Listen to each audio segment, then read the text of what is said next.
Bagi dia syahid oke kalau mati, kalau cacat seumur hidup. Yang hilang itu tangannya, kakinya. Bagaimana? Ada pertanyaan.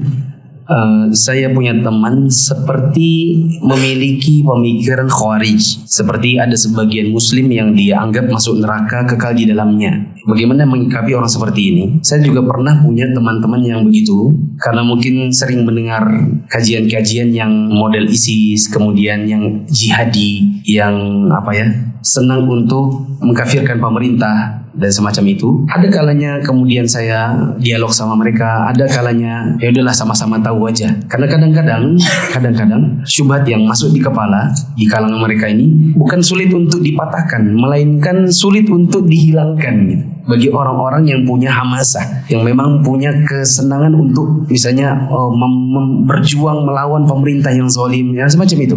Kalau kita kasih nas-nas yang berkaitan dengan ketaatan kepada pemerintah, nanti mereka takwil begitu. Jadi kalau saran saya, kalau misalnya antum juga belum terlalu mendalami masalah-masalah tentang apa penyimpangan khawarij, bagaimana cara meluruskan tentang pemerintah yang zalim, pemerintah yang tidak berhukum dengan hukum Allah, maka mendingan jaga diri untuk tidak usah banyak bertukar pikiran. Khawatirnya nanti malah jatuh ke dalam pemikiran yang seperti itu. Saya dulu punya murid kajian-kajian seperti ini tahun 2009. Waktu saya pulang dari Saudi, saya ketemu, kemudian saya undang ke rumah karena lama tidak ketemu. Dialog sedikit, ternyata dia sudah berubah.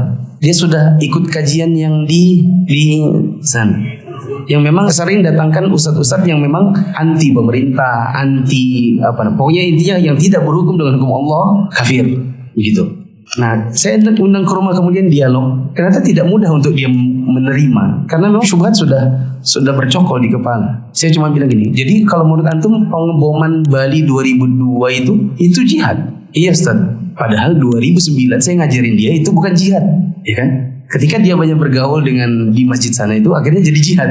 Oh, jadi jihad. Kenapa jadi jihad?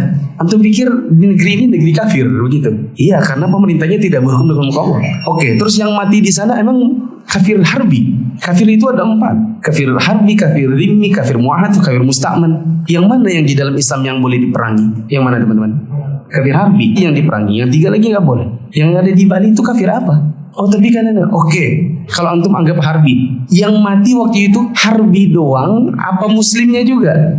Berapa banyak orang yang mungkin cuma lewat depan kafe itu kena bom, mati juga. Dia bukan kafir harbi, dia muslim. Atau mungkin di dekat kafe itu ada ATM, orang cuma ngambil ATM, mati juga jadinya. Ya nggak apa-apa Ustaz, bagi dia itu syahid. Bagi dia syahid oke kalau mati, kalau cacat seumur hidup. Yang hilang itu tangannya, kakinya. Bagaimana? Ya pahala buat dia. Oke pahala. Kalau itu orang lain, kalau itu bapak ibu antum, itu pun kalimat saya itu tidak bisa membuat dia berhenti. Dia bilang menurut saya intinya jihad. Padahal ini yang ngomong saya gurunya dulu. Begitu. Maka bila kita yang sudah paham tentang masalah ini saja tidak mudah mematahkan dan meluruskan orang yang demikian, apalagi yang awam. Jadi kalau memang belum terlalu paham, mendingan tidak usah dibahas-bahas, nanti khawatirnya malah termakan syubhat.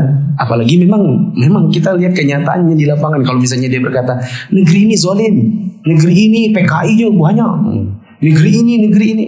Kita kalau kadang harus menerima kenyataan memang ada sebagian PKI di negeri ini, memang ada sebagian kezaliman, tapi kan ada nas tentang kesabaran yang diajarkan Nabi. Nah, kita kalau dicekokin seperti itu lama-lama terbakar juga. Jiwa muda ini lama-lama, iya ya, lama-lama memang kafir memang. Itu jadi gitu nanti.